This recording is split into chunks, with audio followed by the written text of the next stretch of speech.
Well, this is really pretty to look at, but it's not exactly what we want. It's about half the height that it should be, and it's completely headed, which is a little early. Last year I had to cut the low corners off because I would have been stuck cutting it, and this year it's so rock hard dry that it is what it is. So we'll do a little video on feed assessment. So this is going to be half or less than what I got for rye bales last year. I got another piece just a little bit smaller than this down the road. Field B down there, so it will make some rye bales. So I almost have a winter's worth of feed and dry hay carryover. So between the rye and that, it's not like I'm not gonna have enough feed. I have no pasture. It doesn't even grow. We'll take a little walk over there. I never thought I'd see anything like 21 again in my life, and I'm looking at it already. Well, here's a Timothy west of the house that's about as high as my boot. There's a little bit of orchard in here that's heading already at about a foot tall. Last year when I cut this, it was barely cuttable and higher than my fenders. And this is strictly water. It was soil tested and fertilized the same way. I don't have a crazy fertilizing program, but it was done the same way as the year before. This is strictly a water deal. The best part of the trefoil over here is there's always been some red top June grass in this. It's headed already. There's even a couple of trefoil flowers in here.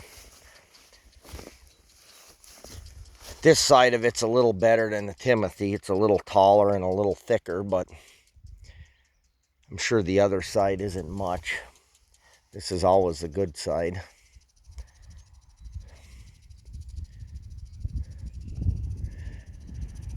So, I don't know, I'll let it go. I mean, it's one of those years you got to go by volume. The potatoes aren't up, of course. Not nearly long enough for them to sprout.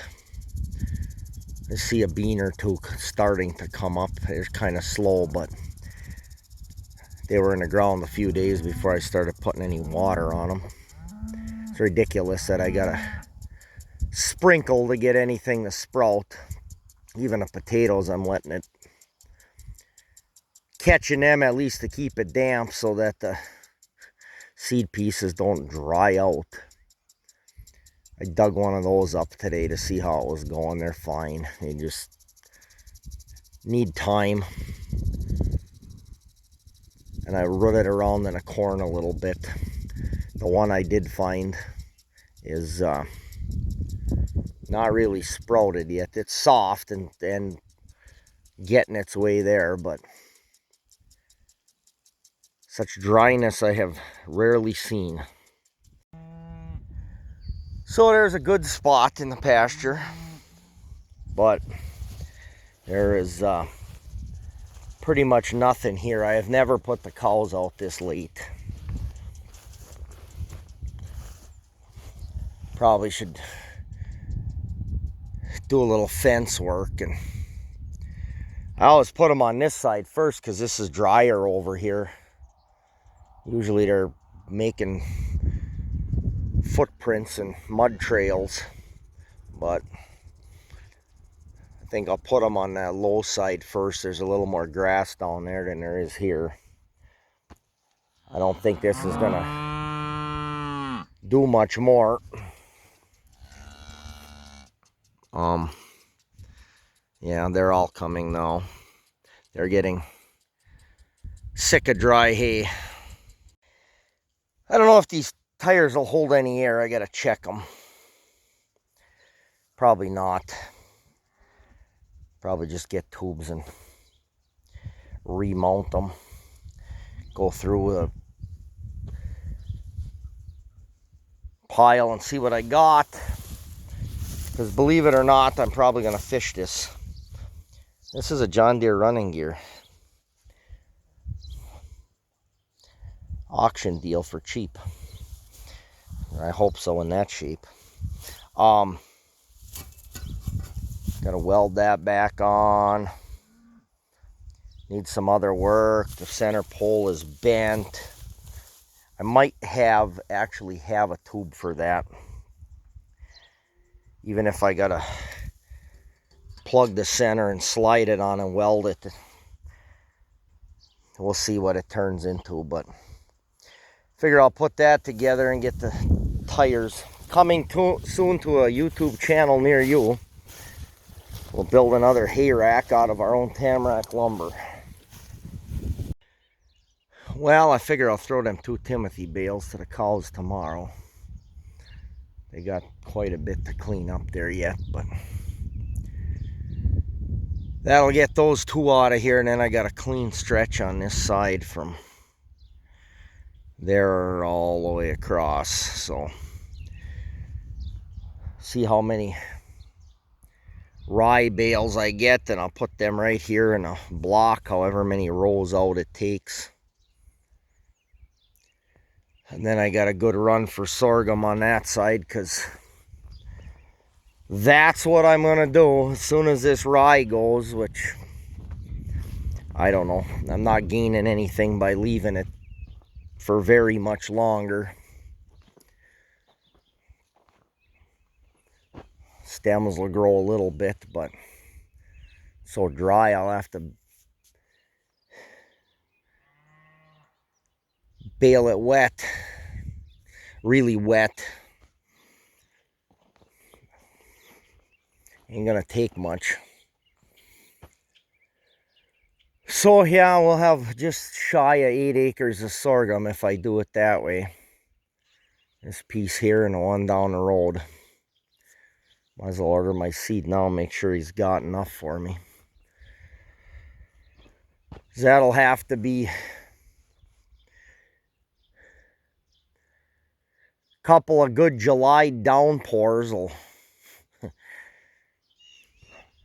make a serious amount of feed with that stuff. That's the idea. Like I said at the beginning of this, I'm not in that bad a shape. I'll probably square bale everything around the house here. Even that trefoil field. If I got the weather to dry it, I'll just dry it. Square bale everything.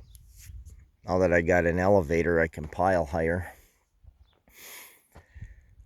So that's where our squares will come from, and we'll see what some of these 1 cutting a year meadow hay that I got around here.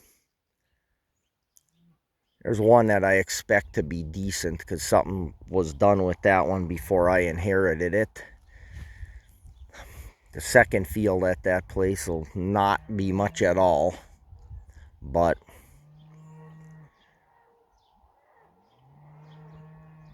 noisy cows, not happy. So that's what we're gonna do. Might end up with excessive amounts of feed if the sorghum grows good. You never know. I guess maybe that's why we do this. It's never boring. All right, well, thanks for watching, and we'll bring you back when we do something interesting around here. Like clean the cow shed out with that big cat.